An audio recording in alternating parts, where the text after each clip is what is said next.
A Caribbean Mystery was written in 1974 by the English writer Agatha Christie, very famous author of detective novels.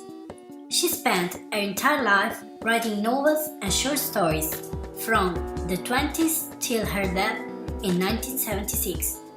It is always written with readability through accurate descriptions, sense of suspense and summary, realistic and detailed environments, profound person, or people who have a strong character. She became famous thanks to Hercule Poirot and Miss Marple, two of the most well-known detectives worldwide and the main characters of many television adaptations. Miss Jane Marple, usually referred to as Miss Marple, is a fictional character appearing in 12 of Agatha Christie's crime novels and in 20 short stories. She appeared for the first time in The Murder at the Vicarage in 1930. Miss Marple is an old unmarried woman who likes proclaiming herself an observer of human nature. She is calm, curious, smart, shrewd, ironic, and loves gossip. Thanks to her observation capacity, she managed to solve even the most difficult cases. Being old, when she asks questions, her interlocutors don't understand that they are being questioned. Questions are apparently seem innocent, are precise and aim at solving the crime. Her passions are birdwatching and gardening. She often spends time cooking cakes and drinking tea with her friends, who are spinsters like her. St. Mary-Med, the village where she lives, and inhabitants are both the scene of some cases and a model of human community from which Miss Marple draws her own conclusions. She lives near Miss Hartnell and the local vicarage. Her favorite place is the garden, where she spends hours trimming, weeding, planting, without losing sight of the street, thus observing everything around her. As she admits, living alone as I do, in a rather out-of-the-way part of the world, one has to have a hobby. There is, of course, woodwork and guides and welfare and sketching, but my hobby is, and always has been, human nature. So varied and so very fascinating. And of course, in a small village with nothing to distract one has such ample opportunity for becoming what I might call proficient in one's study. One begins to class people, quite definitely, just as though they were birds or flowers. Group so-and-so, genus this, species that. Sometimes, of course, one makes mistakes, but less and less as time goes on. And then, too, one tests oneself.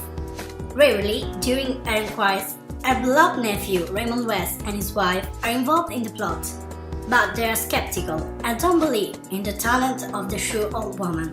The analyzed book is the only one in the series of novels with the cunning Miss Marple which take place abroad. The author used the memories of a vacation in Barbados in order to create the story, the atmosphere, and the location of the novel. Miss Marple is on holiday at the Golden Palm Tree Hotel according to doctor's advice. The hotel is managed by spouses Tim and Molly Kendall. The other guests are the spouses Allington and Dyson, who are involved in conjugal betrayal, the Canon Prescott and his sister, the Welcher-born tycoon Raphael, his secretary Esther Waters, and his valet and personal medic Jackson, and the Major Palgrave. He is an old and talkative ex-army. One day, while talking with Miss Marple, he asks her if she wants to see the photo of a murderer who is a guest of the hotel. He tells how the facts occurred and the subsequent inquiry. While he is showing her the photo, he notices someone and he stops immediately, going away in a hurry.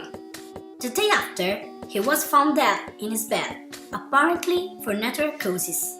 However, Miss Marple got the whiff of a murder and starts to investigate. She discovers that the measure was poisoned, but the murderer soon kills again twice. And only thanks to the ability of Miss Marple, the murderer is unmasked before she can kill again. The novel with the nice old lady has been adapted several times. In the television adaptation of 1983, we can notice a masterful interpretation of Ellen Ice. The movie is very faithful to the novel, both in setting, characterization of the characters, and in the dialogues. There are only slight differences, such as the age of the doctor and Major Padgray's funeral, which is not shown in the movie. The scene in which Miss Marple, thanks to her persuasive skills, succeeds in persuading the doctor that Mr. Padgray did not die for natural causes, but he was murdered, is the most successful in all movie. The novel and the movie make us understand that we cannot just see things superficially, but we have to see them and that, because there is always a second truth. Miss Marple does not take for granted the simplest and most obvious solution, but investigates, looking for the most subtle detail. The author instead drew hurried conclusions. Another consideration regards how very little we know about people we think we know. People present themselves according to what they say, what they wear, and how they behave. But the most of the time they wear a mask, as Luigi Pirandello, who was awarded in Nobel Prize in Literature, affirmed and developed in his masterpieces, The Late Mathieu Pascal and One, No One, and 100,000. Thanks to the excellent, well-made and faithful adaptation of the movie, we can easily understand the ability of the Queen of Mystery, the extraordinary modernity of her stories and characters. Thanks to the excellent, well-made and faithful adaptation of the movie, we can easily understand the ability of the Queen of Mystery, the extraordinary modernity of her stories and characters. And you are encouraged to read the story that is intriguing as much, if not more, than the movie.